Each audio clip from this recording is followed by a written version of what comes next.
Thomas Watson was born February 17, 1874 in Campbell, New York. Watson's first experience with computers was when he was working in a butcher shop and he owned a NCR cash register. Thomas Watson first learned to teach at Addison Academy in New York.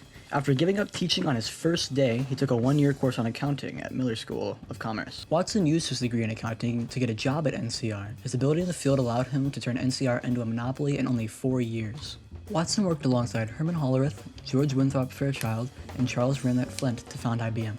Watson was chosen as CEO by the group for his incredible management skills, which he learned from John Henry Patterson.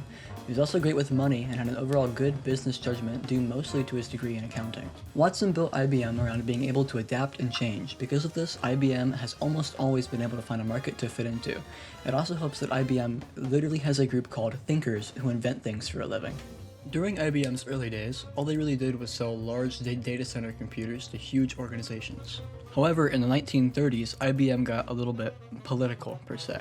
IBM's German subsidiary was by far its biggest and most profitable, and therefore, that's where their business focus was. It just so happened that also in this area, the Third Reich was highly active, and therefore, they sold computers to them because that's what makes the most sense from a business standpoint. So yes, the American hero I studied, Thomas J. Watson, sold computers to help Hitler against America. However, it was all from a business standpoint and not from a political standpoint.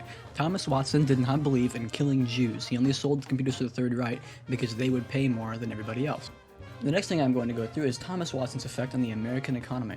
As previously discussed, Thomas Watson worked as an accountant for NCR before founding IBM. He used his expertise in accounting to turn NCR into an absolute tech giant. This, combined with helping found IBM and making IBM huge, had a greatly positive effect on the American economy and overall markets.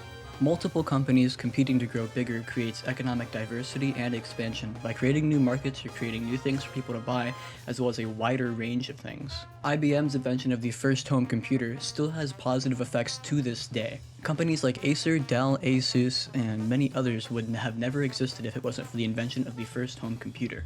Without IBM setting an example and paving the path, Apple's Macintosh computers would have never existed.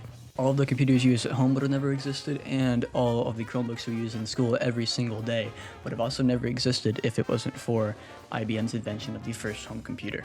IBM is also responsible for the invention of the ATM. The ATM had hugely positive effects, allowing people to collect large sums of cash without having to talk to tellers every single time. The ATM is pretty self-explanatory, so I'm going to move on to some more nerdy things. I'm going to play part of an advertisement from IBM and then talk about the invention of the first hard disk drive.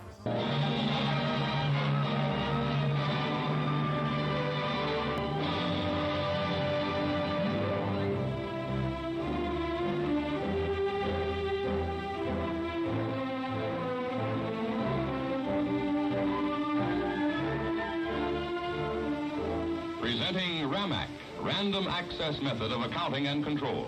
Another business service of tomorrow made possible today by IBM. Companies have long dreamed of an accounting system capable in a single operation of recording transactions as they occur. RAMAC is that dream come true, processing with amazing speed unrelated data, randomly presented and randomly transacted. In the 305 RAMAC, IBM has combined the power, speed, and flexibility of electronics required in the random access method of accounting and control. Here is a data processing machine that is beautifully designed, a machine whose compact integrated construction makes possible a multitude of operations.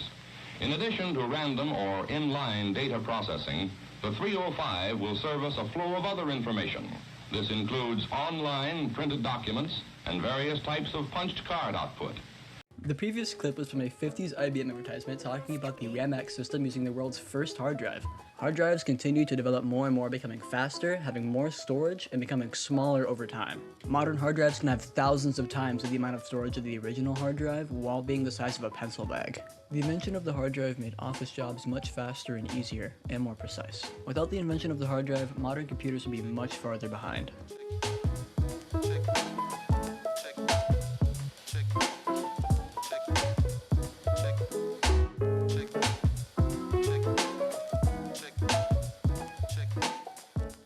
IBM is also responsible for the creation of DRAM. DRAM stands for Dynamic Random Access Memory and is basically just the short-term memory of a computer.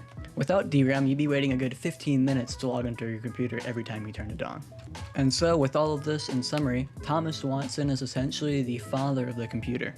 Without Thomas Watson, we would not have the computers we have today, nor the economic growth we experienced during that time, and economic growth we still experience to this day.